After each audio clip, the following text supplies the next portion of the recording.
What's going on, everyone, and welcome back to the Surprise Jab Podcast. I'm your host, Zach Ruger, surprising with new topics every single week and jamming you with your daily dose of UFC, and we are finally here. You thought we were done with Paris, with WWE? Heck no, it is now time for UFC Paris going down this upcoming Saturday, middle of the day, which I always love, as Kyle Barallo takes on Nasruddin Imavov in the number 2 and 7. I want to say it's either number 1 and number 6. It might be number 2 and number 7 in the men's middleweight division, but nonetheless, the winner of this will most likely be fighting for a title, depending on how Anthony Hernandez versus RDR goes. But we have 14 fights to predict for you guys here today, so that's going to be the main topic on today's episode. As well, we're going to be recapping Dana White's Contender Series. Obviously not as good as last week, but still some good finishes and 4 new contracts were handed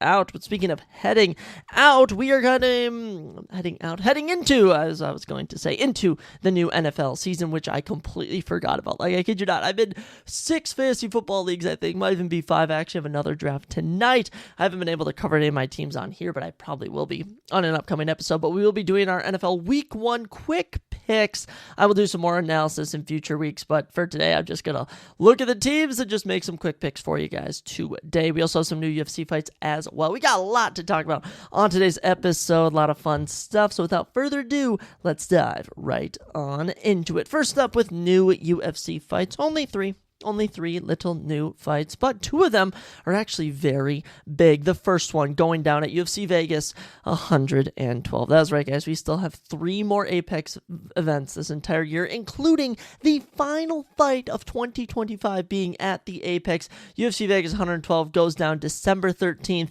The main event in the flyweight division, Brandon Royval, the number 3 ranked, and the number 7th ranked Manel Kape. Hopefully, this fight gets booked. I swear, these 2 have been booked to fight each other multiple times, and either Manel Kape pulls out, either Brandon Royval pulls out. These 2 are inevitably never going to fight. I actually think this is the 3rd time this fight's been booked this year. It has been a tumultuous year, to say the least, for both of these guys. Brandon Royval is coming in off of that fight of the night loss to Joshua Van. As for Manel Kape, he did start Joshua Mabayev earlier in March, but, like I said, both these guys looking to end the year on a big win. Winner will be ranked number 2 or number 3 in the world. Exciting stuff for the flyweight division. Just such a shame this won't be in front of a crowd. It really deserves a crowd, and I don't understand why we're still going to the freaking Apex in the year of 2025. But nonetheless, Raw Dog Royval, Starboy Manel Kape, gonna be some fun matchups.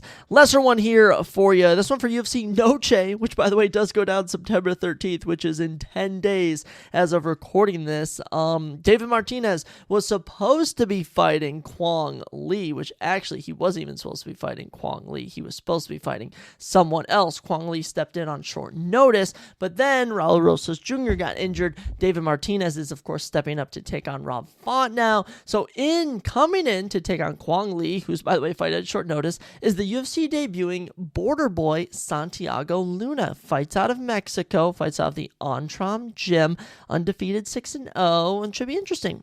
Kwong Lee is 1-2. He holds a win over Gaston Bolanos. Good win for him there, but yeah, I don't really know what to expect in this one. Short notice matchup being made. I kid you not, 3 days before the fight actually goes down, which is utterly crazy. But that's what you gotta do on the independent scene. Santiago Luna.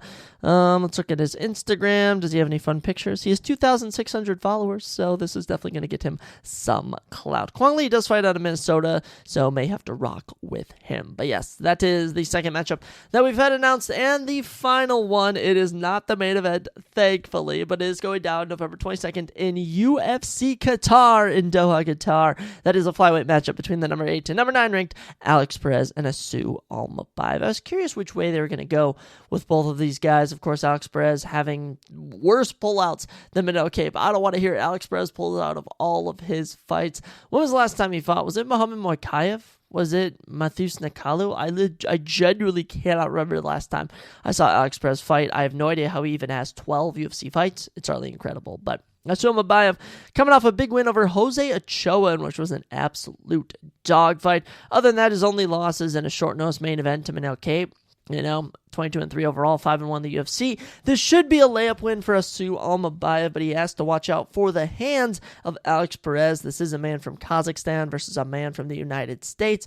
I absolutely love it, and judging by what I saw when we were over in Baku, Azerbaijan, I definitely am going to ride with Asu Almabayev in this contest. But yeah, those are all the new UFC fights that we have to announce for you guys today. I don't really think there's any others that I missed. Alan Nascimento's taking on Rafael Estevam. That's a cool matchup if I didn't already bring that one up on the last episode. Estevam is undefeated. Alan Nascimento making his big return. And actually, now that I think about it, I did talk about that. We covered like 12 fights last time I covered fights. So, yeah, other than that, I don't really think we have any rumors or news on new fights. Full Violence is always posting some little things here and there, but yeah, those are all the new fights that we have updated for you guys. We're still waiting to see what the December pay-per-view is going to be this year. I think that's going to be the next big reveal for fights. But yeah, without further ado, let's keep the episode moving as we're going to talk about Dana White's Contender Series, because despite my obvious issues of not being able to actually watch this since I don't own ESPN Plus, I was still able to use my methods to catch all of these fights. And let me just say, they were pretty good. Overall, I say we went 4 out of 5 on the matchups. Nothing as good as last week's 5 for 5, which was utterly insane. But we do have some new contracts, so let's talk about it. Lester from GTA 5, that's what that makes me think of. Which actually, I've been thinking about maybe getting GTA 6 when it comes out next year. I don't know. If I have a stable job and some free time on the weekends, maybe I'll get it. But okay, we're getting sidetracked just like that. We kicked off the card in the men's featherweight division with Tommy McMillan taking on David Magoyan, and I didn't even know Tommy McMillan is a mini Sugar Sean O'Malley. I did not know that he trains with none other than Sean O'Malley. I was unaware of that. I knew he trained out of Arizona, but I didn't know that he trained with your boy Sean O'Malley. But big win for Tommy McMillan. Here he gets it done by decision after losing round number 1. 29-28, 29-28, and a 28-28.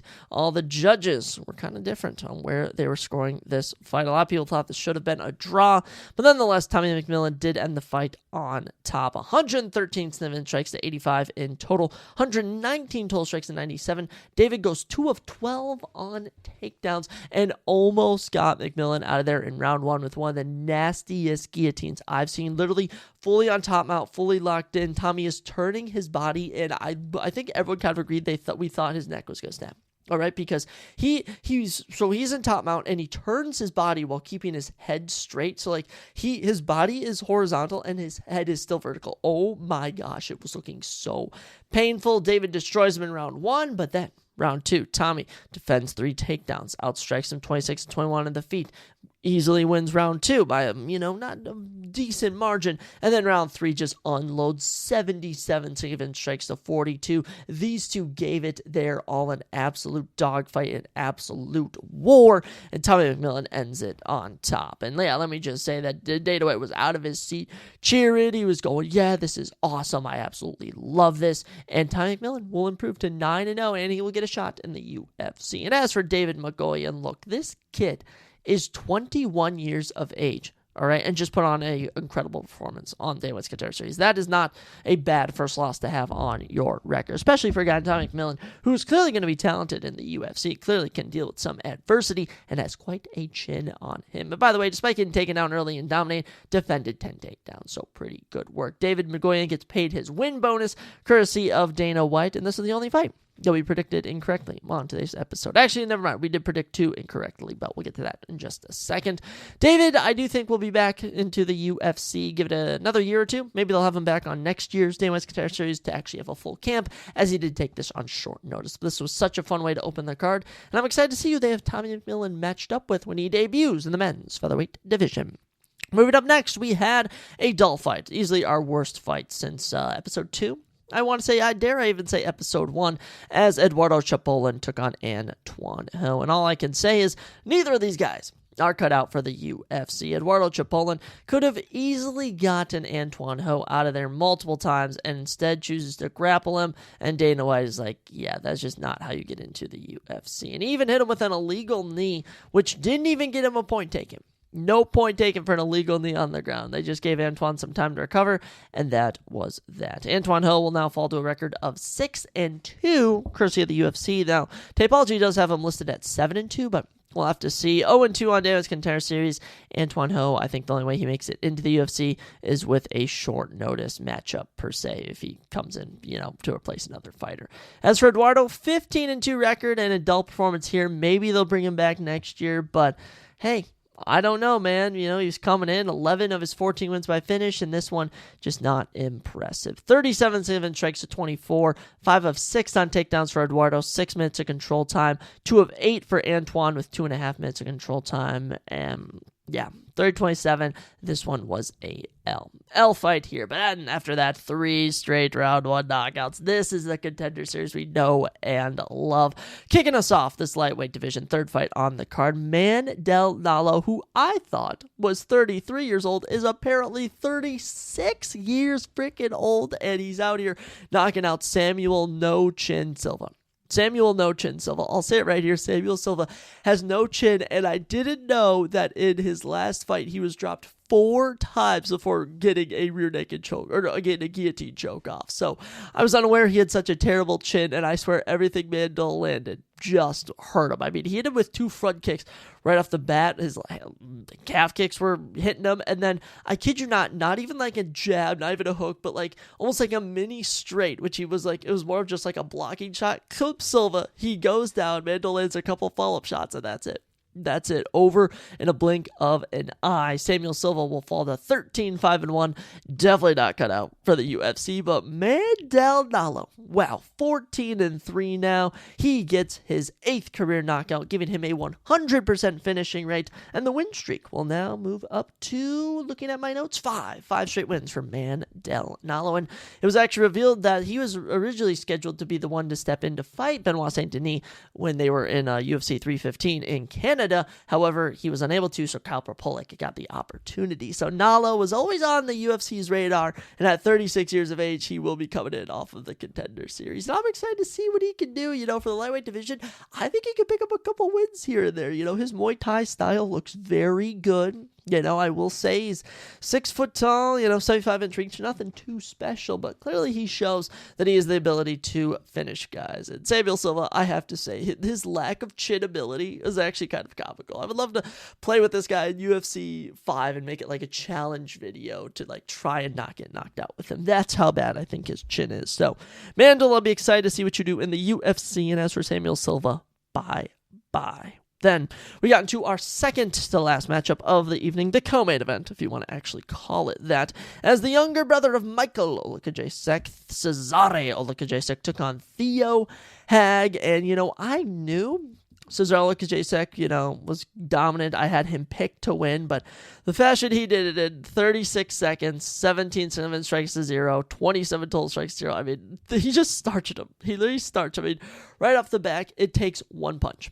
One punch drops Theo Hag. Theo Hag shoots for like a half takedown to try and survive, and he eats, I kid you not, 17 strikes there. You see 16 significant strikes unanswered. Gary Copeland wanted Theo Hag to die that evening.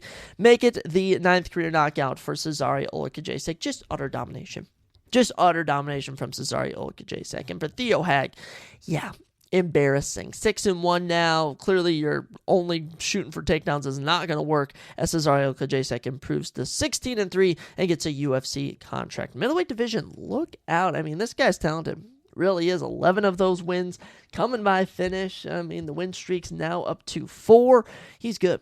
Cesare Olakajasek is good, and he's one of those guys that's going to come in similar to, I'm trying to think of his name, Jose Delgado, who we talked about, I think it was on episode 2 of Damas Contender Series, who's going to come in and take on high-level competition right off the bat. I mean, think about Bagdarsan Sursakayev. He's definitely going to be getting a big name next up. This is going to be a guy in Cesare Olakajasek who comes in and gets a good, decent name at middleweight. Impressive stuff here.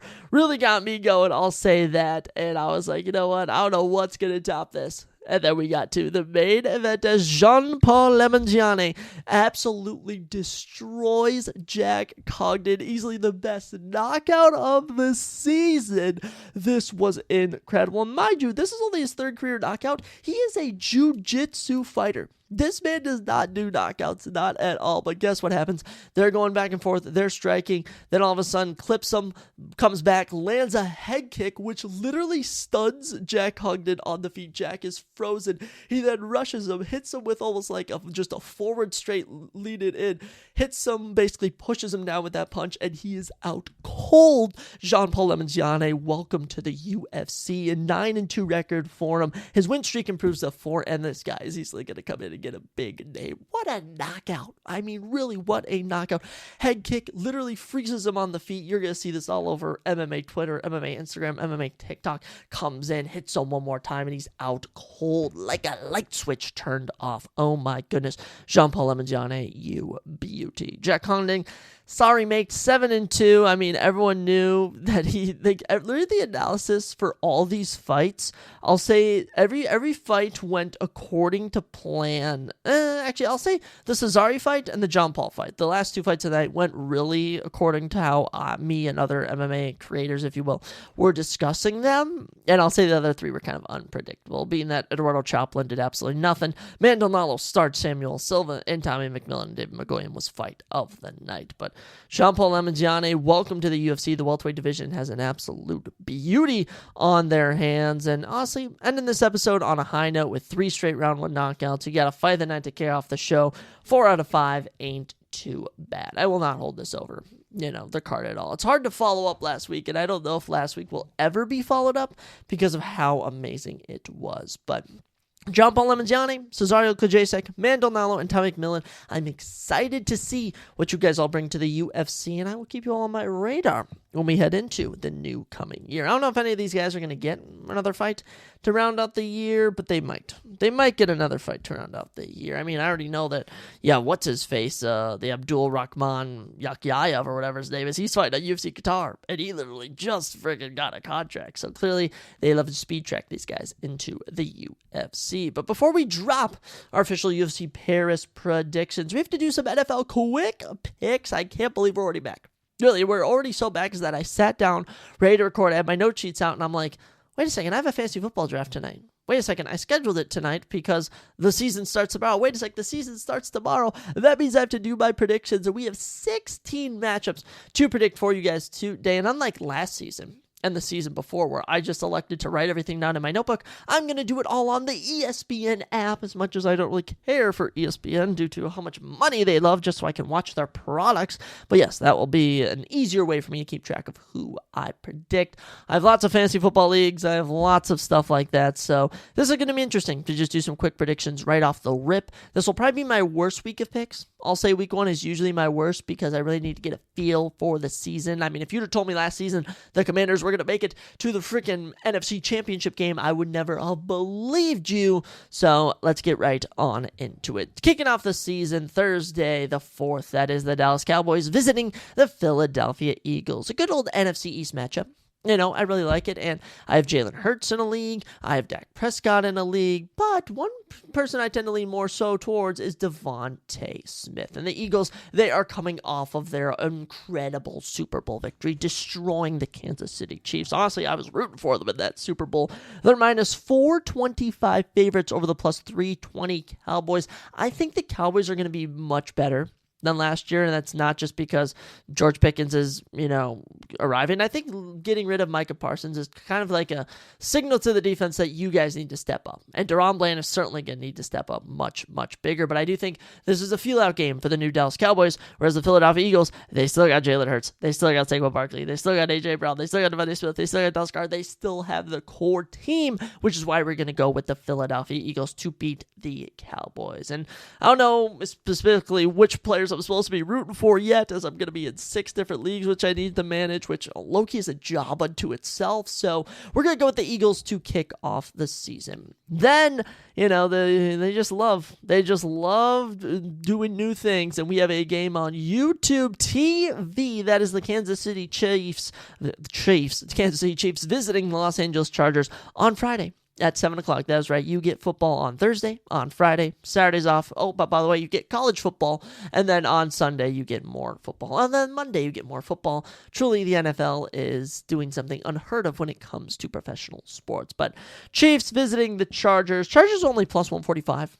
Plus, they're at home, and I can easily see the Chiefs dropping a game right off the rip. But as we've learned, this Chiefs dynasty is not over yet, and I know the NFL is going to do everything in their power to have the Chiefs win, especially with this whole Taylor Swift, Travis Kelce engagement. And I do think that this Chiefs team will be better, as Pacheco has had an offseason to heal, kind of get his leg back in order. You have Xavier Worthy coming into his sophomore season, and, Rashee Rice will be back before we know it. I'm going to go with the Kansas City Chiefs. But don't sleep on this Chargers team. I think they are going to be better than they were last year. Last year was a great debut year for Harbaugh, so I'll be curious to see how this one goes for them. But then we're finally into our Sunday games. That is right. The Tampa Bay Buccaneers visit the Atlanta Falcons to kick off our Sunday noon slate. And at plus 135, Tampa Bay Buccaneers are the favorite over the plus 115 Atlanta Falcons. I'm a little torn here. With the drafts I've been doing, I've really been leaning towards Egbuka, the rookie coming out of Ohio State for the Tampa Bay Buccaneers. I also really like Mike Evans, as I believe Chris Godwin is either dealing with an injury or is just not going to be as integral of a role to the team from what I've been hearing. But the Atlanta Falcons are in such a weird spot. They lose all of their cap space to get Kirk Cousins. They then don't get the same Kirk Cousins they had in Minnesota. They then lean more on Desmond Ridder. Yeah, that didn't go well. Bye-bye Desmond Ridder. And now you're going to be having Michael Penix Jr. take over. Now, mind you, they currently have what some believe to be the best running back in the league in Bijan Robinson. And I do believe Bijan is an absolute unit, but will it be enough to knock off the Tampa Bay Buccaneers? That will have to be seen. I'm a little curious here. This is a coin flip for me, but being that I just drafted Bijan Robinson, I think it's only fair I pick the Atlanta Falcons. Next up on noon, Bengals-Browns. I swear, this is one of those matchups which is always happening. I swear the Bengals and Browns are always playing. Look, the Bengals, all signs point towards an amazing year for them. A healthy Joe Burrow. T. Higgins and Jamar Chase back to their star-studded ways. You now have Chase Brown as a solid running back. Defense really needs to get their affairs in order, and if they're in order, they should dismantle this Browns team, which I'm actually excited to see the Browns play because I have no idea what to expect from Dylan Gabriel, from Shedeur Sanders, from who even is on this team, for goodness sakes. I don't know. Bengals should be an easy prediction. Actually, maybe I'll pick the Bengals in my eliminator league. I always lose in week one of the eliminator thing they do on the NFL, where you try and predict one team every single week throughout all 17 to see who, or all 18 to see how far you can get. And I've never made it past week one. So maybe I'll go with the Bengals because I do believe I have the Vikings locked in right now. Another noon game for you, the Dolphins and the Colts. And I don't know what this Dolphins team, last year they were somehow bad. I mean, Tyreek Hill, Tua Tagovailoa, Jalen Waddle, Devin Chain was good, but still not as good as he was the year before. It's interesting. It's interesting what's going on in Miami. And as for the Colts, I mean, they unexpectedly land Daniel Jones out of nowhere. I don't really know the situation that's going on with Anthony Richardson. Will Jonathan Taylor ever recreate the amazing magic he had? And I don't know if it was his rookie or sophomore year, but that year when he was the top fantasy football running back. Pittman is still a great option. They got good wide receivers all around. I don't know, but I am a little bit uncertain on the Colts. And when we're uncertain, we are going to ride with the team we are somewhat more certain on, which is the Miami Dolphins. Next up, keeping on with our noon slate, the Las Vegas Raiders travel to New England to take on the Patriots, and lo and behold, the Patriots are the favorite here, and you know what? For good reason. Bye-bye Bill Belichick. We are done with him. We have a new team. Drake May is in his sophomore season. You got rookie running backs now. I don't know what his name is. Not Omari Hampton. Omari Hampton is on is it Travion Henderson? Travion Henderson, I think, is going to be the backup or either the starter over Ramondre Stevenson. I can't quite say. Stephon Diggs is a new addition as well. Look, the Raiders, they got Geno Smith. They got Jacoby Myers. They got Brock Bowers. I don't even know who their running back is. Who even is the Raiders running back? That's actually an amazing question. I'll have to see who that is. I know it ain't Zamir White. Zamir White was my worst pick last year in fantasy football drafts. So this one, fairly close, but I'm going to say that Geno Smith leads the Raiders into New England and pulls off an upset over the Patriots. That's going to be my prediction. Why? Because I can predict it. And because I did have Geno Smith on my team, but I did drop him because I don't think he's going to be that good fantasy-wise. But I do think as a quarterback overall, he will be pretty good for the Raiders. Next up, the Cardinals taking on the New Orleans Saints. The Saints are just way too unpredictable. I mean, Spencer Rattler starting. He was not too good last year. Look, they got Olave. They got Kamara. They got, I don't know, is Jamal Williams still on the team? I don't even know, but the Cardinals are finally coming together. Cardinals are finally centering themselves, finally forming a team. You got Trey Benson, you got Trey McBride, you got Kyler Murray, you got Marvin Harrison Jr., you got some weapons, and I'm going to go with the Cardinals. And as I look at this, guys, I'm starting to realize I am picking all the away teams, which is not a good sign. I think I might change my Raiders pick to the Patriots. No, we're going to keep it because I don't want to go back on my word. Next up, on our noon game slate, the Steelers take a little visit to New York, and Justin Fields. Guess who's the new starter in New York? Yeah, how was Russell Wilson working out for you, Pittsburgh? Not too good. Now, Pittsburgh did upgrade themselves. They got DK Metcalf, and I will say DK Metcalf is an upgrade over George Pickens. Now, they don't have Russ anymore as the starting man. No. They have Aaron frickin' Rodgers. What in the world is the NFL matchmakers done? They have cooked with the Steelers and Jets game, flopping quarterbacks. The Jets dropping Devontae Adams. I don't know what's going on with New York. I really don't. And as for Pittsburgh, I think you got to ride with the hype. Pittsburgh is good for at least 50% of the wins. And if we do our statistics right, you will always do better picking the Steelers than not picking the Steelers. So we're going to go with Pittsburgh to beat the New York Jets. Keeping on with our noon games, only two more for you boys. New York Giants visiting the Washington Commanders. And look, Russell Wilson, Jackson Dart, Tyrone Tracy Jr., Devin Singletary, Malik Neighbors, you got a lot of names on offense. They even got a decent defense. But this Commanders team was so good last year. If they progress this rapidly by losing to the Giants right off the rip, there is something wrong with the league. So, Jaden Daniels, I'm rocking with him. He's now got Debo to throw to, for goodness sake. Still has Terry McLaurin.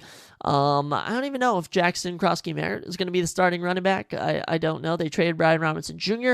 I know Eckler might still be in the mix, but we are going to go with the Commanders here. Easy prediction over the Giants. I don't have much to say as of right now. And then for the final noon game, it is the Carolina Panthers taking on the Jacksonville Jaguars, and I am a big Jaguars fan. I think Trevor Lawrence is going to have a breakout year. I truly believe it, guys. I think Tank Bigsby is going to show up over Travis Etienne Jr. I just think he is going to come out just hungry, ready to take over. You now got Travis Hunter in the mix. This is a well-oiled machine. And as for Carolina, this is another year where we have no idea what to expect with this Carolina team. They did decide to draft yet another wide receiver in round number 1. I think they're just still trying to give Bryce some targets, but we'll have to see. The minus 190 Jaguars is going to be my prediction. And then we get into our 3 o'clock games, starting off with the Titans visiting the Broncos. And the Broncos are minus 450. Titans are plus 340. And I'm so sorry, Cam Ward. You actually are going to be on my bench to kick off my 16-man league because I'm just going to kind of hope Cam Ward has a breakout year. We have just been on this awful string where the number 1 drafted QBs suck. Like, they suck so hard, and I'm hoping that Cam Ward can finally break the curse. I just don't think it's going to be here. Look, this Broncos team is looking to be good, and Bo Nix, I think he's going to have himself a decent sophomore year. So we're going to go with the Denver Broncos to beat the Tennessee Titans. Keeping our 3:30 games rolling as the San Francisco 49ers visit the Seattle Seahawks. Now, if you could tell me who is the Seahawks quarterback, Zach, I don't even know. I genuinely have no idea who the Seahawks quarterback is. I know they have Jackson Smith and Jigba. I love me a little Jackson Smith and Jigba. They got Kenneth Walker. They got freaking all sorts of names. Actually, let me get a little preview here. Who even is their freaking quarterback? I'm actually a little pissed at myself for not knowing who the Seahawks quarterback is. Alrighty, Seahawks. Plumlee? Oh, this is IR. They are not telling me anything. And someone tell me who the quarterback is for the Seattle Seahawks. How is this just not known? How is this just not shared at all? Oh my goodness, I hate doing this, but we are going to have to do some live Googling on today's episode to figure out who the freaking quarterback is for the Seattle Seahawks. Seattle Seahawks. Now, I could edit this out I really could, but I'm not gonna, because you get to hear my inner dialogue. And oh my gosh, I am such an idiot, guys. It is none other than the man who used to be the Minnesota Vikings starting quarterback. None other than I can't remember his name. Who was our quarterback last year? He came in from the frickin' Vikings. Oh no, is it Sam? Not Sam Howell. What's his name? Minnesota Vikings former QB. It is none other than, I can see a picture of him right now. Guys, generally, I have no idea who his name is. I'm so sorry right now. Regular season, starting quarterbacks by season. Oh, it's going to come to me right here. Sam Darnold. That's right, Sam Darnold. I'm so sorry, Sam. I completely forgot about you, but that's just how it goes. So Sam Darnold with the Seattle Seahawks or the San Francisco 49ers. Yeah, I'm just going to go with the 49ers here because F it, why not? I don't know. Actually, some guy tells me the Seahawks might get done. Anyways, I already picked the 49ers, so we'll just leave it be. Then a big matchup I have my eyes circled on. That is the Detroit Lions taking on the Green Bay Packers. The Lions all day. I do not care for the Green Bay Packers. Detroit Lions on paper should be better. Yeah, we're avid Packers haters here, and, somehow the Lions are underdogs. I don't know how, but yeah, we're going to go with the Detroit Lions. Final 3:30 game of the evening, Texans visit the Rams. This is 50-50. This is just, what are you going to get here? And I don't even know. Looking at what I picked for my other games, I picked a lot of road teams. Look, I'll just go with the Rams in this one. They got Devontae Adams now. Matt Stafford, when he's healthy, can sling that sucker. And as for the Texans, I don't know if they're even going to be healthy by the time the game comes around. So we're going to go with the Los Angeles Rams to win that one. But then we get to our Sunday Night Football matchup, Ravens-Bills. They gave us a good one, and the Ravens always get screwed to start the season. Let me just tell you, this is a recurring thing where the Ravens get screwed to open the regular season. So will I go with the Bills here? I don't know. You know what? I actually think I'm going to go with the Ravens here because there's just something about this team. I think this is the Ravens' year. I don't think it's the Bills here, but I do think this is the year the Ravens change the narrative. They finally come together. They finally become a killer unit. Plus, I have Lamar Jackson in my 16-man league, and if he gets injured, I'm actually going to end all things in my life. So, Ravens over Bills on NBC, which then brings us to Monday Night Football. Vikings, Bears, should be easy. We pick the Vikings every single week, and I actually got some of my buddies at this game, which will be cool. I'm going to predict the Vikings to win here. We'll say 24-17. Which, what is that, like a 41-point total? I always like to do my picks. How many total points will be scored in Vikings Bears? We'll say 41. We'll say 41 total points here. But yeah, Vikings, look, they got a new quarterback. They got Adam Thielen back. Jordan Mason's going to be the replacement for Aaron Jones when he finally goes down. Will JJ be healthy? I hope so. The Chicago Bears, Caleb Williams. Signs may point that Caleb is going to deprogress, but I don't think so. I really hope Caleb Williams does succeed because he was regarded as such a big prospect, and I was one of the people that said he shouldn't be going as high as he is, and he proved it last season. But to be fair, that Bears offensive line was horrendous. But they got a lot of offensive weapons. They got so many offensive weapons, actually. The Bears should have success, but not against my Minnesota Vikings, who will be the -125 favorites. We will end things off with our 16th and final prediction of the Minnesota Vikings. So, those are all your NFL Week 1 quick predictions. The only little doozy we had in there was not remembering who Sam Darnold was. I'm so sorry. I have other things in life outside of the NFL. That's all I have to say for that matter. But with that, let's not waste any more time. We have got a action-packed card coming at you this weekend. UFC Paris is looking to be one of the best ones of the year. So many fights, I don't even know what to do. This might take an hour. This may take 30 minutes. This could take all freaking day. We got a lot of fights to talk about. Let's waste no more time. Here are your official UFC Paris predictions and previews. Kicking off the card, if you're shocked we're starting with a women's matchup, then you've never watched a UFC event before, because we kick it off with the women's strawweight division matchup between Shauna Mama B. Bannon and Sam Page Hughes. Wow, these two have some very interesting nicknames. Shauna Bannon, 7-1. Sam Hughes, 10-6. Same height of 5'5" and 1 inch in reach for Shauna, 65-64. Switch stands for Bannon, orthodox for Sam Hughes. Bannon plus 240 is the underdog at minus 300. Sam Hughes is a big favorite. Let's start off with Shauna Bannon, 31 years old from Dublin. Of her 7 wins, she has 3 finishes. 2 KOs and 1 sub. Her 1 loss is by decision. And yeah, she's 2-1 in the UFC. She lost to Bruna Brazil in her debut back in July of 2023. She had 1 fight in 2024, beating Elise Ardeline by split decision, and then had what I would maybe consider is comeback of the year. Might be in March against Pooja Tamar. She was literally knocked out cold for a second in that matchup, and then somehow managed to come back in the same round and submit her with an armbar, which was utterly incredible. That was her last fight in March, her last win, 2 straight wins. Good stuff for Shauna Bannon. But yeah, if you're getting dropped by Pooja Tamar, you got big issues going on here. I will say that the comeback was impressive for Shauna Bannon, and she's been fighting tough people since her amateur days. I mean, she fought Dakota Jacevich, who is one of the greatest women on the planet in the PFL right now, and so we know that she fights really tough competition. And I wouldn't really call Sam Hughes her biggest opposition to date, but Sam Hughes certainly does pose some challenges. As the 33-year-old born in Iowa, now fighting out of Washington, comes in with 5 of her 10 wins coming by finish, 2 KOs and 3 subs. She trains out of Fortis MMA. Some names that we know that train there: Ryan Spann, Diego Ferreira, Jeff Neal, Muhammad Usman. A lot of guys training out of Fortis MMA. Sam Hughes has been with the company since 2020, and while she hasn't really had any success, she's 5-5 in the company, she's always good for a old decision, here and there. Started off her run 0-3. 0-3, didn't even think she was going to make it any farther. Then she picked up 2 straight wins, dropped another matchup, then lost another matchup, then won a matchup, then since has gone on to win 2 straight matchups, beating Victoria Dudikova by split decision in August a year ago, and then winning in March against Stephanie Luciano, both of them by split decision. So this one's tricky to me, because Sam Hughes doesn't really do anything good. She really doesn't. I will say her biggest win is probably over Jacqueline Amorim, which is a very impressive win, as Jacqueline Amorim has since gone on an incredible run, 4 straight wins, all of them coming by finish. But other than that, I mean, after starting 0-3, I will say she is 5-2 since that. She's 3-1 in her last 4. This one's tricky, because I could see it going either way. Sam Hughes does kind of like this grappling, heavy style, just little punches here and there.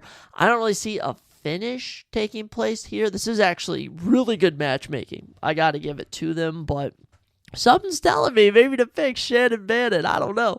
Shauna Bannon, there's just something about her. I don't know what it is. I actually probably shouldn't pick her at all. Like, all signs point towards not picking Shauna Bannon, but I'm actually so tempted to. Does Sam Hughes fade late in her matchups against Stephanie Luciano? She lost round 1, won round 3 in her matchup against Victoria Dudikova, which, by the way, is over a year old, so I don't even know if we can analyze it. She won round 1, won round 2, won round 3. Oh, gosh, guys, I don't know. I'm going to be honest, this one is pretty tricky for me. It's tricky to say who to go with. We shouldn't even spend too much time on this since we have so many fights to cover. So, hell, why not just go with an underdog to open the night? Let's go with Shauna Bannon just for the memes, because why not? Moving us along, we got some really good matchups on this card. I can't believe this is second on the prelims. This should be on the main card, for goodness sakes. Welterweight division, as Andreas Bane Gustafsson takes on Renat Gladiator Fakhretdinov. These two, I kid you not, are going to, whoever wins this is fighting a ranked opponent. Whoever wins this is fighting Jeff Neal, Daniel Rodriguez, loser of Gabriel Bonfim, and whoever's he fighting next. I mean, I kid you not, this guy, whoever wins this matchup is getting a ranked opponent at welterweight. Andreas is 12-2. Renat is 23-1-1. Dude is on an incredible run as well. 6'1" to 6 foot 1 inch in height for Andreas, 1 inch in reach for Renat, 74-73. Both men stand in the orthodox fighting position. Renat is the plus 105 underdog. Andreas is the minus 125 favorite, but just by a small margin. Renat Fakhretdinov, 33 years old, from Moscow, Russia, is currently on a 19-fight on winning streak, a 20-fight unbeaten streak. This dude has been on an incredible incredible run. 18 of his 23 wins are by finish, 11 KOs, and 7 subs. Speaking of Gabriel Bonfim, he was actually originally supposed to fight him in Seattle all the way back in February. He also did pick up a grappling loss to Craig Jones. That actually went like 19 minutes or something. It was utterly ridiculous. Other than that, he picked up his last win in October against Carlos Leal. That was a grappling matchup against the great Craig Jones, by the way, not MMA. So far, Renat is 5-0 with one draw in the UFC. Red Silver, Brian Battle, Kevin Lee, Nicholas Dalby, Carlos Leal. He's pretty talented, and he does have a grappling-heavy style. We have seen the knockout and the knockdown abilities 3 times as he's dropped Elizio Zaleski dos Santos, Kevin Lee, and Brian Battle. Other than that, it has been almost a year since he last fought. Been tough to get this guy a fight, so I'll be curious to see how he does against the newbie added to the UFC recently in Andreas Gustafsson. The 34-year-old on a 4-fight win streak is from Sweden, and 10 of his 12 wins are by finish, 8 KOs, and 2 subs. He has had 3 canceled UFC bouts this year. It took him forever to get a matchup before finally taking on Chaos Williams and drowning him in takedowns. He went 8 for 14 for 9.5 minutes of control time as he utterly destroyed Chaos Williams. He did get a nasty knockout on Dana White's Contender Series last season over Pat Patelik in round number 2. Been a minute since we've seen Andreas Gustafsson stay active, so happy to see him getting 2 fights in a 3-month span. I will say I have been rocking with Renat Fakhretdinov since the start. I'm not going to stop here. However, if Andreas does pull it off, I will hop on the Gustafsson hype train. But I am going to pick Renat Fakhretdinov, probably even by submission. If I'm being honest, if anything, I'd see Andreas shooting a takedown, a little guillotine, a rear naked chokehold reversal. That'll be what we ride with. Moving on from welterweight to middleweight, we have Brad Tavares taking on Robert Brzeziak. Very interesting matchup here. And honestly, matchmakers outdid themselves this entire card. Brad Tavares, 21-11. Robert Brzeziak, 17-6. 1 inch in height for Tavares, 6'1" to 6 foot, and 1 inch in reach for Robert, 75 inches, 74. Orthodox stance for both of our fighters. Brad is coming in as the -250 favorite at +200. Rob Brzeziak is the underdog. Brad Tavares is 37 years old from Hawaii, but now lives and trains out of Las Vegas at Extreme Couture, one of the most popular gyms. Of course, Sean Strickland trains there, and Chris Curtis, 2 big names from there. 7 of his 21 wins are by finish, 5 KOs and 7 subs, and of his 11 defeats, he's only ever been KO'd 5 times. Oh, he has been KO'd 5 times. I thought it was only twice. No, he's been knocked out 5 times. So, with a record of 16-10 in the UFC, this boy is a decision machine, as 14 of his wins have came by decision. Last time he fought was in April, where he beat Gerald Meerschaert in a boring decision. Brad Tavares has been around long time, 2010, so this is year 15 for good old Brad Tavares. He's found some tough competition here and there. Prime Yoel Romero, prime Robert Whittaker, prime Adesanya. He's ran into some tough guys here and there. He also has picked up wins over Chris Weidman. That was back in 2023. Antonio Carlos Jr., Christoph Jotko, Elias Theodoro, Nate Marquardt. So he's gotten some wins here and there.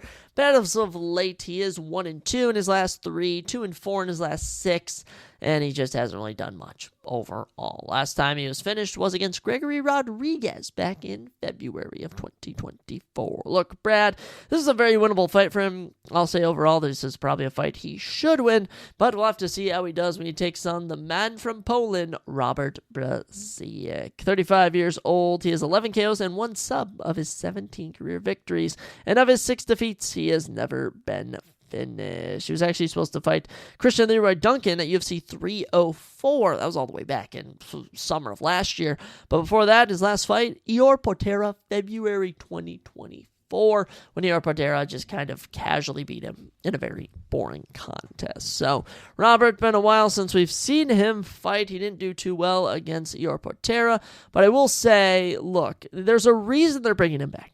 Like, this guy isn't coming back for no reason, so I would like to believe that he has some ability. And look, I can't go with all the favorites on this card. When I see an underdog, I gotta ride with them. And since I've picked 2 underdogs to open the card, let's keep it going with Robert Brzeziak. Give me Sean O'Bannon, Renat Fakhretdinov, and Robert Brzeziak as 3 underdogs to open the card, and I think you'll make yourselves a pretty penny here. I could even see a little round 2 knockout for Robert.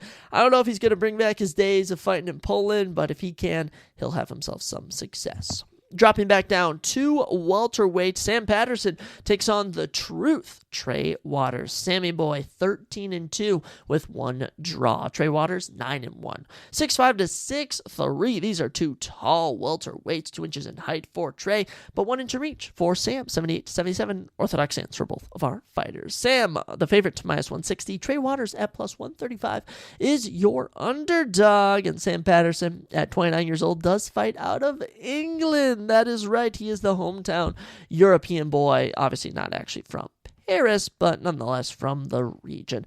5 KOs and 7 subs give him 12 of his 13 wins by finish. Both his losses have came by KO. He's currently 3-1 in the UFC on a 3-fight round 1 finishing streak. Last time he fought, he knocked out Danny Barlow in round 1, which was very impressive. Other than that, submission wins over Johan Laness and Kiefer Crosby in 2024 kept him with some good momentum.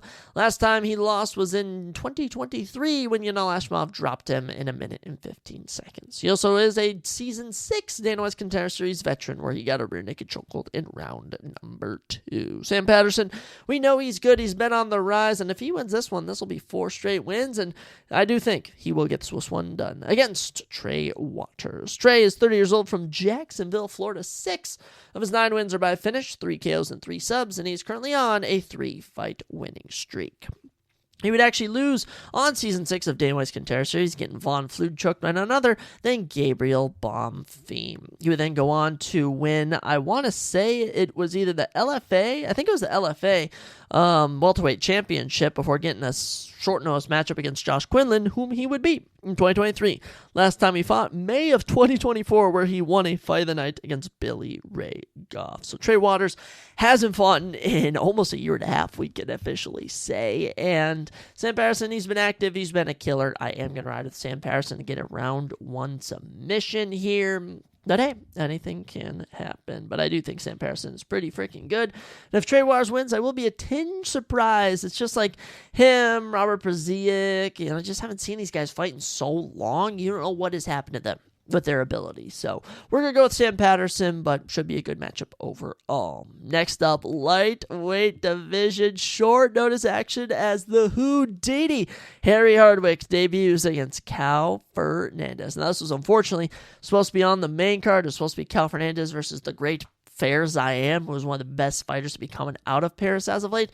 Unfortunately, Fair's grandmother passed away and he was unable to fight. So in steps Harry Houdini Hardwick. 13-3-1. Harry Hardwick is 30 years old from England, and his brother actually did get an opportunity to fight on Dana White's Contender Series. I think it was last year, I want to say. So, runs in the family. Harry has 3 KOs and 4 subs out of his 13 career victories.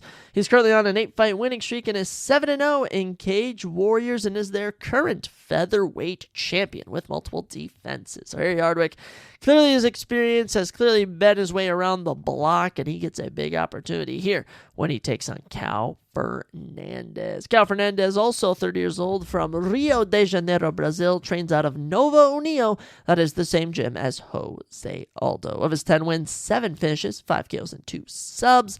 And yeah, currently on a little 2-fight winning streak. He's 2-1. In the UFC, lost a short notice debut to Mark Diakise way back in November of 2023. He would pick up his first win in August of 2024, knocking out Mohamed Yaha in dominant fashion. But then again, Mohamed Yaha was also dropped 6 times by Stephen Wynn. His last win was in March of this year when he beat Guram Kudalaze in impressive fashion, dropping him twice, taking him down twice, and utterly humiliating him. So Cal Fernandez coming in with a lot of momentum. Big win over Guram Kudalaze. But will he get it done against Harry Hardwick? All sides would point towards yes. I do want to say, this should be a layup for Cal Fernandez. But, this is in England. This is Harry Hardwick stepping on short notice. This dude is a Cage Warriors legend. And yeah, you already know I gotta ride with the newbie in Harry Hardwick. This isn't no patchy mix Mario Bautista, Aaron Pico, Leron Murphy. This is a young guy coming in against a guy with only 3 UFC fights. Okay, and young guy, I mean a guy that hasn't fought in the UFC before. So we are going to go with Harry Hardwick. I'm even going to go as bold to say a round 1 submission just for the memes. So Harry Hardwick, I love your name. I love your style. I hope you can get it done against Cal Fernandez. Alrighty, then we get into another matchup, which I am so surprised is not on the main card. I'm actually shocked at this, as the number 7th ranked heavyweight. That's right, the number 7th ranked heavyweight, Marcin Tybura, takes on walking trouble, Ante Delija. Can't believe we're getting Ante Delija in the UFC. What a time to be alive it is. 27-9 record for Marcin Tybura, 25-6 for Ante Delija. 6'4" to 6'3", 1 inch in height for Ante, and 1 inch in reach for Marcin, 78 to 77. Orthodox stance for both of these gentlemen. And Ante Delija at -115, Marcin Tybura at -105. This is truly a coin flip. The odds makers have no idea whom to pick. The number 7th ranked Marcin Tybura comes in at 39 years of age, of course from Poland. 17 of those 27 wins are by finish, 9 KOs and 8 subs. Of his 9 defeats, he has been finished 6 times, unfortunately. 5 of those by KO. 14-8 is his UFC record, so 22-fight UFC veteran is very, very credited. And these two have actually fought before, way back in 2015, when Marcin Tybura won by TKO officially when Ante Delija injured his leg. Marcin been with the UFC since 2016. This is year 9 for him, and this dude has just never really been against someone of lower opposition. Timothy Johnson, Fabricio Verdum, Derek Lewis, Shamil Abdurkimov, Augusto Sakai. At one point was on a 5-fight winning streak with knockouts over Greg Hardy and Walt Harris before running into Alexander Volkov. He would, of course, get knocked out by Tom Aspinall in 2023, submit Taya Tuivasa in a main event in 2024, and then get submitted in a main event by Sergey Spivak. But however, Marcin is on a 2-fight winning streak, having knocked off 2 rising up-and-comers in Hanada Diaz in 2024 and in March of this year, Mick Parkin, schooling both of them to decisions. I guess the Hanada one was a TKO because Hanada literally was so gassed out, couldn't even stand after round number 2. It's pretty funny. So Marcin Tybura coming in 2-fight winning streak. If he wins this one, we'll be in a great position to move up to the number 6 spot. And I'm excited to see what Tybura brings to the table when he takes on Ante Delija. 25-6. The 35-year-old is from Croatia and has 18 wins by finish, 11 KOs and 7 subs. Of his 6 defeats, he has been finished 5 times, 3 by KO, 2 by sub, and he has an 8-3 record in the PFL and was their champion. That's right, this man is a PFL legend. Last time he picked up a victory was over Jorgen De Castro. He TKO'd him in 42 seconds in April, which is a UFC veteran. So if you looked at some of the heavyweights he's fought in, he has fought in some notable names. And look, I'm so sorry, Marcin, but if we have an opportunity to break in a new heavyweight, I really hope we can, because this division is impossible to break in heavyweights. I mean, seeing the skill gap between Pavlovich and Waldo Cortez Acosta and just how poorly they both fought was just abysmal. Look, depending on Tom Aspinall's Cyril Gane goes, if Tom Aspinall starches Cyril Gane, the heavyweight division may be cooked. We may be cooked because Tom Aspinall is just going to run through all of them, which is going to be entertaining, but we really need to break new guys in, which is why I'm going to go with Ante Delija here. I think he's going to get his revenge 10 years after suffering a defeat to Marcin Tybura, which, by the way, was the final fight before Marcin Tybura entered the UFC, which, low-key, if Ante would have won that, he might have gotten to the UFC. So this is kind of like a what-if type of matchup. What if Ante had won that way back in 2015? I think Ante is going to use the takedowns, get himself either a submission or round 2 TKO. Dare I even say round 3? But yeah, you're going to ride with the newbie, Ante Delija. I don't even know if that's how you say his name. I think it's Ante Delija. We'll have to see how it's officially pronounced this Saturday. Dropping down to light heavyweight, we have the man returning, Omar Sy. I was going to say Sy. It's just Omar Sy, as he takes on the gorilla, Brenson Ribeiro. Omar Sy, 11-1, coming off his first professional defeat. And Brenson Ribeiro is 17-8 with a no contest. 6'4" to 6'3", 1 inch in height for Omar Sy, and 2 inches in reach as well for him. 83 to 81. Orthodox stance for both of these gentlemen. Omar Sy is the -400 favorite. He is the biggest favorite on this card, and the biggest underdog is the +310 Brenson Ribeiro. Omar Sy, there's a reason he's a favorite. He's 29 years old, and he fights out of Paris, France. That's right, he is not only the home nation boy, he is the home city boy in Paris, France. 4 KOs and 4 subs give him 8 of his 11 wins by some finish, if you will, by knockout and submission. And yeah, he's 2-1. The UFC unfortunately lost to Alonzo Menefield back in June. Just dropped a decision there. I didn't actually think he lost that To be fair, I thought he won that. I know round 1 was super dominant for him, and round 2 was a toss-up, but, I mean, I think he only lost round 3, so I think this is where he gets his get-back. I think he goes out there and dominates Brenson Ribeiro, because clearly there's going to be a skill gap here. Brenson Ribeiro, coming in, 29 years old, from Brazil, fights out of Brazilian TKO, which, by the way, is the same gym as Samuel Silva, who we mentioned earlier, who was knocked out super easily by Mandel. I do want to say that.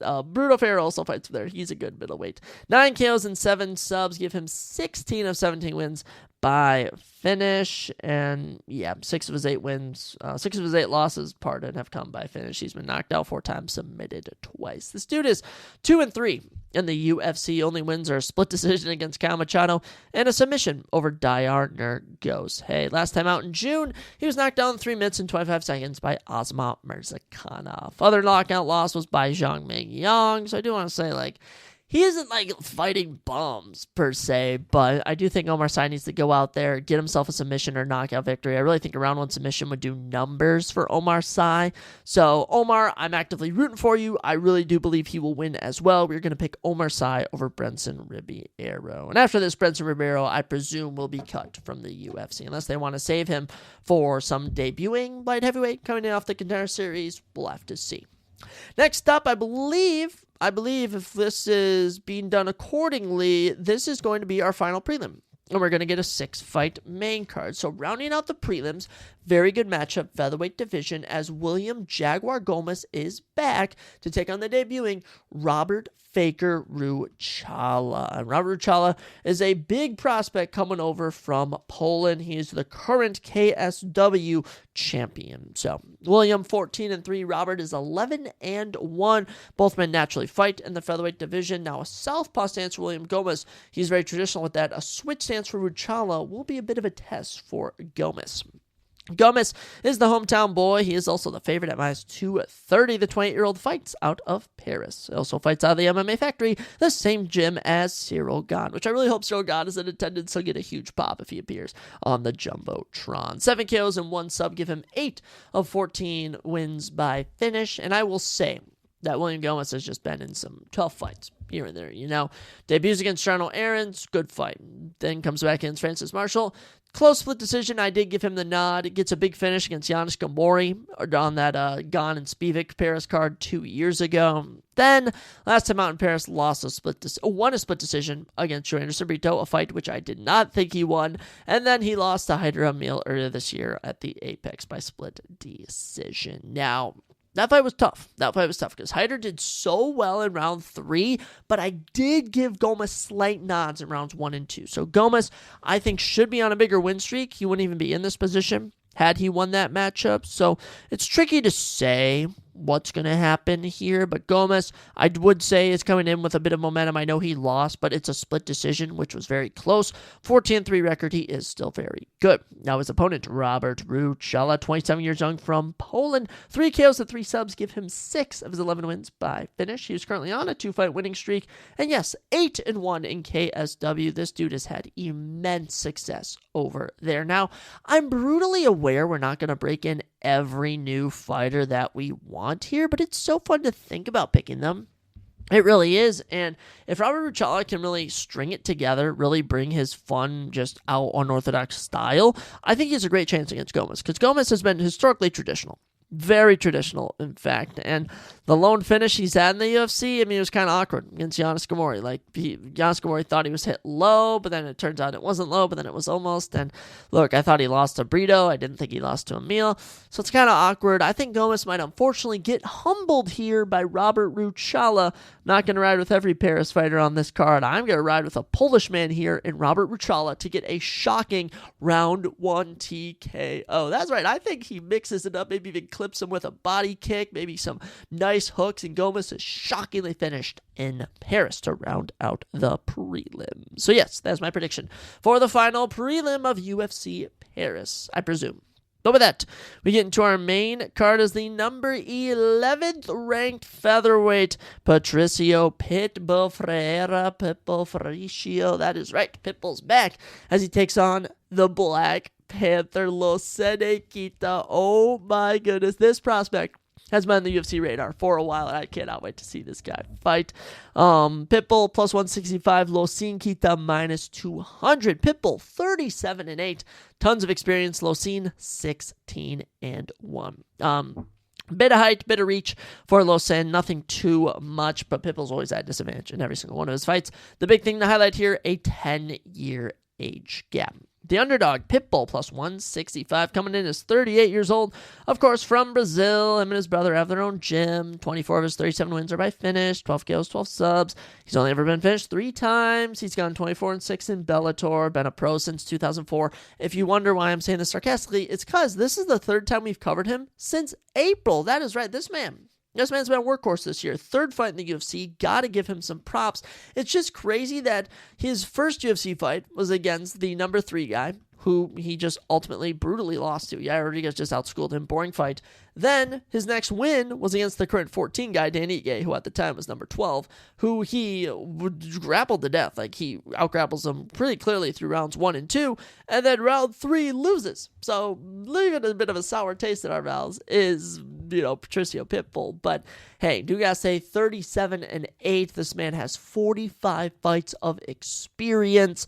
And yeah, look, I do think this is gonna be a tougher opponent for him than Ige and Yair. That's simply because Losine Kita is coming in. He is a much younger fighter, 27 years old. All right, from Papua New Guinea, now training out of Belgium. And no, he is not training out of the same gym as Bellagio Key, who is another fighter from Belgium. I don't know why I just assume everyone trains out the same gym. But Losine is on a 5-fight win streak. He's currently the Octagon double champ. He has 10 KOs of his 16 victories. This dude has been on an insane run, 5-fight winning streak. His last win was in December of last year. Losine Kita, the Black Panther, 16-1. Look, Pitbull could easily go out there and school him, but I'm not picking against him. I'm not picking against Losine Kita. It's so fun to think about all these new guys coming in and winning. Robert Ruchala, Losine Kita, Ante Delija, Harry Hardwick. It's just, I can't help but pick them. I'm so sorry. I just have to go with these guys. That is just who I feel will also win as well. So, 2 great featherweight matchups to open and close the prelims. Or I guess open the main card, close out the prelims. Keep your eyes on both of those. But with that, we dive into another main card matchup here. Welterweight division. Final welterweight division fight of the evening, as Axel Sola also making his UFC debut as he takes on Rise Skeletor Makina. I will say, out of all the fighters debuting, Axel Sola probably has the easiest layup of a win of everyone we've talked about. Axel is undefeated, 10-0 with 1 draw, and he is coming out of France. The 27-year-old has 5 KOs and 1 sub out of his 10 career victories. His last win was in June, and he is the Aries FC champion with 4 straight title defenses. Yeah. This guy's coming in as the minus 140 favorite as he takes on UFC veteran Rise McKee. Rise is, of course, 14-6-1. Size-wise, pretty similar. Rise always just has like an inch in height and reach.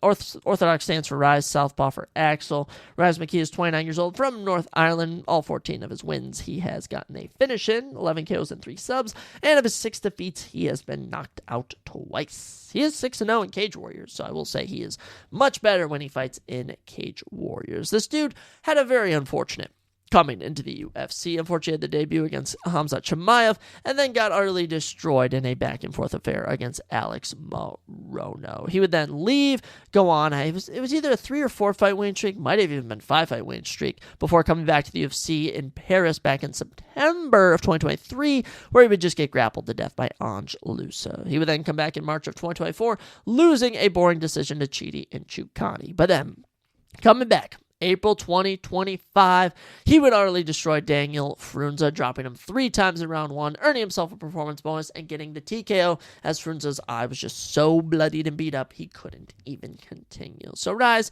is coming in with some momentum. Look, I don't know much about Alex Sola, so Rise could easily humble him, but I'm going to ride with the newbie and Alex Sola. I'm riding with all the newbies here, guys. I just can't help it. It's just so fun to pick on the new guys here, especially if you see Ruchala, Kita, and Sola all break into the UFC. All of them champions outside the UFC. I mean, Ruchala is literally a KSW champion, Losine, Octagon champion, and Alex Sola, Aries champion. All of them coming in getting wins. That would be impressive. What would be even more impressive if all those guys lose, and it just shows the skill level it takes to fight guys currently in the UFC. So that's my prediction there. Should be a good contest, and I definitely don't see this one leaving round number 1. Next up, lightweight matchup. Balaji, the Zulu Warrior Oki, is back as he takes on Mason, the Dragon Jones. Balaji Oki, plus 130. Mason Jones, minus 160. 10-2 for Balaji Oki. 16-2 with one no contest for Mason Jones. Both men are 5'10". Both men naturally fight at lightweight. 1 inch in reach is all I got for Mason Jones. 74-73. Orthodox fighting position. I mean, these two, like size-wise, age-wise, like everything is so similar between Balaji and Mason. Oki is 29 years old from Belgium, and of his 10 wins, he has 6 finishes, 5 kills, and 1 sub. 2-1 in the UFC. He is a Season 7 Day 1 Contender Series veteran, where he got a 2-minute, 46-second knockout of Dylan Salvador. He would debut against Timmy Kawamba in 2024, earning himself a kind of a boring decision. He would then get submitted at last year's Paris event by Chris Duncan in 3.5 minutes. But in May of this year, at the Apex, he would beat Michael Laswell in an impressive decision. So Balaji is back, coming for another win. We'll see how he does when he takes on another man who recently made his way back to the UFC. That is Mason the Dragon Jones. 30 years old from Wales. He currently rides a 5-fight winning streak. 7 KOs and 3 subs give him 10 of his 16 wins by finish, and he is a very impressive 12-0 in Cage Warriors. Like, this man is a Cage Warriors legend. After getting cut from the UFC, after going 1-2 with a no contest, he would go 4-0 in Cage Warriors with 2 finishes before getting a fight against Jeremy Stevens in Des Moines, where he would destroy him. 8 takedowns, swinging on the feet. He was doing very impressive. Landed 81 Stevens strikes at 42. Mason Jones was very impressive. Now, before that was kind of unimpressive. Ludwig Klein kind of schooled him. He does hold a win over David Onalba somehow. Had a no contest against Alan Patrick and did lose a fight the night to Mike Davis. But now he's back. He's hungry. And, I don't think there's anything stopping him from earning himself another decision win over Balaji Oki. So I am going to go with Mason Jones to get this one done. There's just something about Mason Jones which just gets me all fired up. He brings that Wales fighting style with him, which is just kind of entertaining. And I know that Jack Shore is kicking himself that he's outside the UFC because he couldn't hang, and Mason Jones is now the only Welsh fighter still in the UFC. So we're going to go with Mason Jones to beat Balaji Oki by unanimous decision. Up next, into our final 3 fights, and this isn't a big 3, it's more of a big 2 fights on this card as we head to the men's light heavyweight division, where the winner of this probably getting a ranked opportunity as the Baltic Gladiator Modestas Bukauskas is back against Bear Jew Paul Craig. Wow, matchmakers. Props to you guys here. Modestas 18-6, Paul Craig 17-9-1 with 1 no contest. Both fighters are 6'3", 2 inches in height for Modestas, 78-76, or 2 inches in reach. Switch stance for Modestas, orthodox for Paul Craig. Yeah, we know this boy fights in an orthodox position. And where is his submissions average per 15 minutes? Yeah, 1.4 submissions average per every 15 minutes, which is utterly crazy for Paul Craig. Modestas minus 330, massive favorite. Paul Craig plus 260. Modestas, the 31-year-old born in Lithuania, now fights and trains out of England, which was a great career move from him. 10 KOs and 3 subs give him 13 of his 18 wins by finish. And of his 6 defeats, he has been finished 5 times, 4 by KO, and he's only ever been finished once by submission, which is notable. He's gone 7-1 since losing to Khalil Roundtree Jr., which I think a lot of people regard as Khalil Roundtree Jr.'s coming out party. This is when he got super good. That's where he sort of dialed it up and kind of became the man that we all know and love in Khalil Roundtree Jr. Now, Modestas did get cut from the UFC, and he would go on a little run outside the UFC, and now he has made his way back, and he has been on an absolute tear, including getting a massive knockout of Rafael Sequeira. And unfortunately, oh my gosh, if my UFC stats page will load. Unfortunately, putting on kind of a doozy against Ian Kudalaba back in May, but nonetheless, he got a victory there. Also knocked out or submitted Marcin Petrino in July of 2024. His last defeat was Vitor Petrino in 2023. But yeah, 7-1 since 2021 is pretty good if you ask me. And mind you, his losses are Jimmy Crew, Michael Okajacek, Khalil Roundtree Jr., and Vitor Petrino. Like, those are some good losses to have. Like, those are tough guys, which have just made him super tough. And I remember when he took short notice fights against Tyson Pedro and Zach Palga and won those fights. Man, they were awesome. I've always just kind of been a fan of Modestas Bukauskas. I have no idea why. I don't even really have a reason, and not to say I'm not a fan of Paul Craig, but Modestas Bukauskas really gets me going. I will say this, like, striking-wise, like, Modestas has kind of always found the disadvantage of his opponent and capitalized on it. You know, against Tyson Pedro, he capitalized on the feet and reversing him on the ground. Against Zach Pauga, he capitalized by keeping it on the feet. Against Vitor Petrino, he had it going right, you know, but then got knocked down. Against Marcin Petrino, was losing on the feet, took him down. Against Rafael Esquerra, just pressured him right off the bat, got the knockout. For Iron Cutelaba, you know, it was kind of a bit of just like clinch work, you know, distance striking, and that was kind of just an odd fight all around, but I'll have to see how he adjusts when he takes on the Bear Jew, Paul Craig. Paul Craig, 37 years old from Scotland, of course, has a 100% finish rate, which we've been talking about since 2023, which was the last time he even won a freaking fight. 4 KOs and 13 subs. Of his 9 defeats, he has been finished in 7 of them, including 5 by knockout, 2 by submission. That's right. This man is on a 3-fight winning streak. He is 1 in 5. 3-fight winning streak. 3-fight losing streak. He's 1 in 5 in his last 6, and don't forget about the no contest, which actually means he hasn't won a fight in 4 straight fights. So Paul Craig has been on a very rough luck of sorts. Now, obviously, this guy's been around since 2016. Legend, the finish of Magomed Ankalaev. He's fought in Khalil Roundtree Jr., Jimmy Crute, submitted Kenny Nchukwu. He's been knocked out by Alonzo Menefield. He's gotten submissions here. He retired Mauricio Rufa. Actually, he didn't retire Mauricio Rui, but he did beat him, Shogun Hua. Became the first man to defeat Jamal Hill. He, of course, submitted Nikita Krylov after getting almost knocked out. Then, boring decision against Volkan Ozdemir. Terrible performance against Johnny Walker. Did pick up a big win in his middleweight debut against Andre Muniz, but then destroyed by Brendan Allen, destroyed by Cal Perallo, a horrible performance against Bo Nickel back at UFC 309, and he fought earlier this year against Rodolfo Bellato when he illegally kicked him in the face, and then Bellato tried to sneak away with a victory, but he was stopped accordingly as they was clearly faking his injury. So Paul Craig coming back, looking to get it done. I would say this is a super winnable fight for Paul Craig, which it is, but I am going to ride with my boy, Modestas Bukauskas, just because I think it would be fun if he went out there and knocked out Paul Craig in round number 1. I think if it's on the feet, Modestas gets him out of there, or even just gets a decision, but if he chooses to go to the ground, it will be night-night for Modestas, locked in an arm triangle, put in an arm bar, or even hit with a little, I don't even know. What else? Rear naked chokehold. I never really see Paul Craig do rear naked chokeholds. He really loves to just go into his back and just kind of work you into his guard. So, Modestas Bukauskas to beat Paul Craig. But then we get into our big 2. It is literally the Fighting Nerds versus France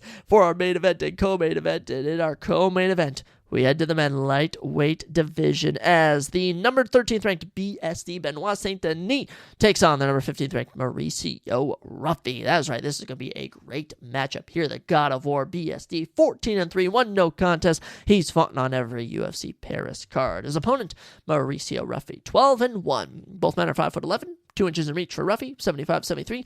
Southpaw for BSD, orthodox for Mauricio Ruffy. And this one, man, couldn't be 2 more completely different styles. We'll start with the underdog, the plus 165 BSD. Benoit Saint Denis is from France. We've known this. 4 KOs and 10 subs do give him a 100% finishing rate. Now, of his 3 defeats, he has been knocked down in 2 of them, sadly enough. So BSD has been around a fat minute, since 2021, and dude's been on an absolute tear since coming in.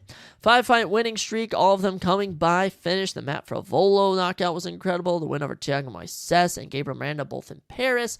And then, of course, ran into Dustin Poirier. Then, of course, fought on last year's Paris card and was just brutally beat by Minato Moicano. But I do want to add that Moicano fight is that BSD was actually looking better at the end of round 2 before the fight had to be stopped. I do want to throw that in there. He would fight in May of this year where he took on Kyle Propolak on short notice. Could have been Joel Alvarez, so low-key he dodged a bullet there. But got around to arm triangle in that one. Benoit Saint Denis is now on his way back to another matchup. So he has gone 2-1 in Paris, but, this was his first time having 5 rounds against Moicano and just got a little beat up. And couldn't continue. His eye swelled super badly. But I will say, this is his toughest striking opposition since Dustin Poirier when he takes on Mauricio Ruffy. One of the legends of the Fighting Nerds, one of the OG4s. 29 years old from Brazil. He is on a 7-fight winning streak. And of his 12 wins, he has gotten 11 by knockout. Currently 3-0 in the UFC. He is a Season 7 veteran of Day One's Contender Series. His debut against Jamie Mullarkey at UFC 301 was super impressive. At Madison Square Garden in November, he would put on a somewhat lackluster performance against James Lontop before utterly knocking out King Green in 2 minutes back at UFC 313 in March. It was so impressive. It was so unruly. The spinning wheel kick was incredible. And now he finds himself taking on Benoit Saint Denis. Now, I will say, this is clearly going to be, Ruffy wants to keep it on the fight, outbox Big BSD, but I think BSD is smart. I think Benoit Saint Denis is unfortunately going to pull the old take it down, submit ya, and kill the vibe. Already now, if Benoit can maintain his freaking health tank, for goodness sakes, this man has about a round 1, you're going to see BSD go balls to the wall, but then round 2, you're going to start to see him slow. And by the way, this man hasn't seen a round 3 since his UFC debut. I mean, goodness sakes, this man has been out of there in round 2 or getting out of there in round 1. There hasn't been an in between. So, as much as I love both of these guys, Ruffy, this is a step up in competition, and as much as I would love to see him get a cool knockout over Benoit Saint Denis, I am going to go with BSD to get a round 2 submission here. I think he does it again. I think Ruffy might even hurt him, kind of go for the finish, get a little overzealous, and get taken down and submitted by Benoit Saint Denis. That is my prediction. And the biggest shocker you can see here is probably a knockout by Benoit or a submission by Ruffy. Other than that, I could see a decision here. I could see Benoit getting a sub, Ruffy getting a knockout. This should be a great co-main event nonetheless. Now, let's get into our main event because we're not Fighting Nerds haters here. No. We are big fans of the Fighting Nerds. And the number 7th ranked Cabrallo, yes, I knew it was 7, and the number 2 ranked Nasruddin Imavov will go to battle in our middleweight matchup where the winner will have to come out in dominant fashion if they want to be the first man to fight Khamzat Chimaev. The sniper, Nasruddin Imavov, is coming in 16-4 as the underdog at plus 110. The natural, Caio Borralho, with 17-1 as his professional record, comes in as the minus 135 favorite. 6'3" to 6'1", 2 inches in height for Imavov. They both have a 75-inch reach. Orthodox with that fighting stance for Imavov. Southpaw for Caio Borralho. Imavov coming in is 29 years old from Russia, but now trains and fights out of Paris, France. That is right. This man is from France, and he is the hometown boy. 11 of his 16 wins have came by finish, 7 KOs, and 4 subs. And of his 4 defeats, he's only ever been submitted once. He is on a very nice run. 4-fight winning streak, wins over Roman Dolidze, Jared Cannonier, Brendan Allen, and the biggest win of his career when he knocked out Adesanya 30 seconds in round 2 back in February. Very impressive. The Nasruddin Imavov of 2022 to 2020 is no more. This is a whole new man. And by the way, his last loss was Sean Strickland in January 2023. So let's not act like Imavov hasn't been on an incredible run. Now, this is really tough because both of these guys are equally matched up. They both bring great things to the table. And it's just more of a matter of who do you go with? Who do you go with here? And for Imavov, he's looking very impressive, but we can look at some discrepancies all over his 4-fight winning streak. But I think what we really have to look at is the man who he's standing across from, and that is the man who has easily been the best fighting nerd so far. That is Caio Borralho. Now, obviously, you can make a case for Gene Silva and Carlos Prates, but I'm going to say Caio Borralho has been the most impressive fighting nerd. 32 years old from Brazil. He is on a 16-fight winning streak. That's right. This man lost his second professional fight. It was like, yeah, I'm good. I'm never losing again. 5 KOs and 4 subs give him 9 of his 17 wins by finish. And yeah, dude's been on absolute tear. Last win was over Jared Cannonier, so it has been a bit of a minute since we've seen him fight. But he did beat Brendan Allen in a grappling match back in I think it was February. He beat him, but yeah.